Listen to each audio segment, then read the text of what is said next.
Yo, today I was thinking we're going to take a look at how we could do some more advanced fetching in our TanStack Start application.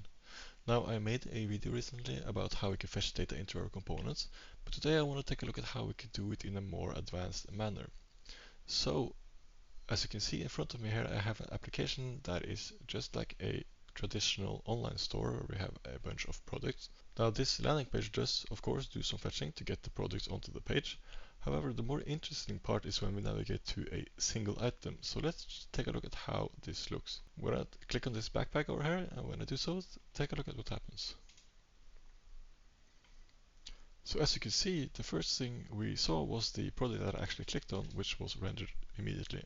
And then secondly, the recommended page that or the recommended section that we have done here was streamed in later. And this is a really good user experience where we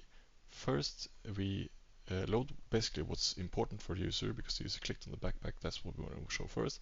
And this recommended takes a little bit more time, it has to do some more calculation, and it's a more heavier operation.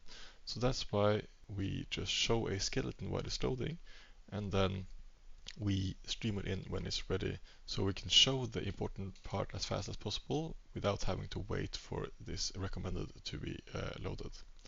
Now, if we go over to code and take a look at what this looks like, it is not that difficult from what we had in the previous video where I talked about fetching.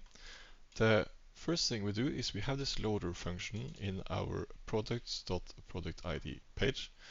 Then we're just grabbing the product ID from the page params, and then we're fetching this product. And this getProduct is a server function which I have defined in my util/products.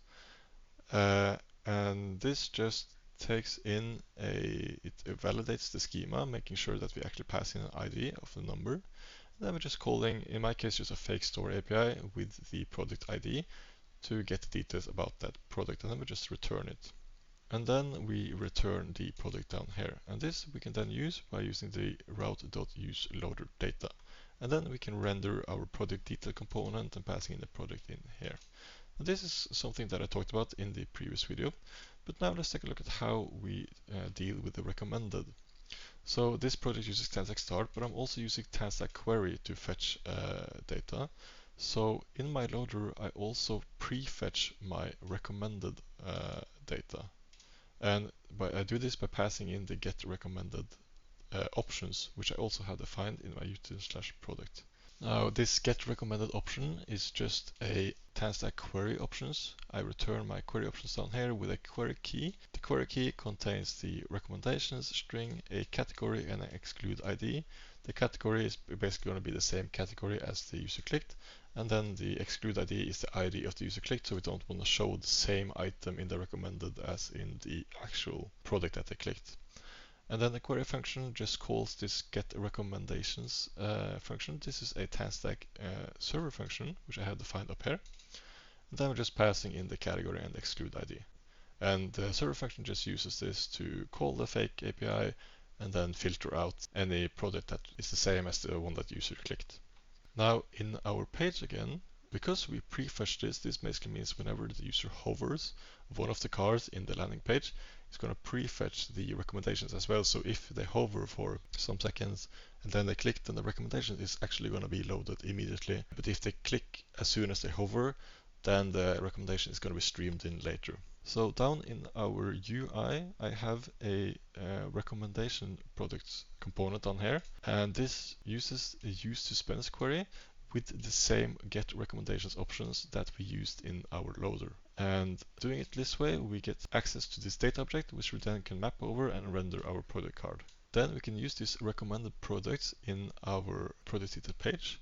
We just render it right here, and then we wrap it in this suspense. And this suspense is basically how we can show a fallback whenever the component is not finished loading the data. So we're just passing this fallback with the recommendation skeleton, which is the skeleton you see when I first load and the recommendation hasn't loaded quite yet. Now, there are probably other ways to get a similar output, but this is a way that I found was the most easy and intuitive way of doing it. Now, the key takeaway from this video is that whatever data you want to be displayed immediately whenever the user navigates to a page, you should have a server function for it, and then you should call that server function, await it, and return the response from your loader in your route. And wherever data you want to stream later that is not that important, you could use TanStack query with the useSuspense query, wrap it in a suspense, and then you should probably also add this prefetching so that you can start fetching the data when the user hovers it and you don't have to wait for them to actually click on it. Now this prefetching is optional, you don't have to do it, but I would highly recommend you to do it if you are using TanStack query in combination with TanStack Start anyways. Another thing that you get out of the box when you do it this way is that because we have already loaded this page, if I navigate back and then I navigate to the backpack page again, we can see that we no longer have to stream in the recommended section down here because we already have calculated the response and it's going to be cached in our browser, so we just use the same recommended section. If you have any feedback or if you have any suggestion for what you want to see next, please leave a comment. I will leave a link to the code that I have shown in this video in the description. And that's it for this time.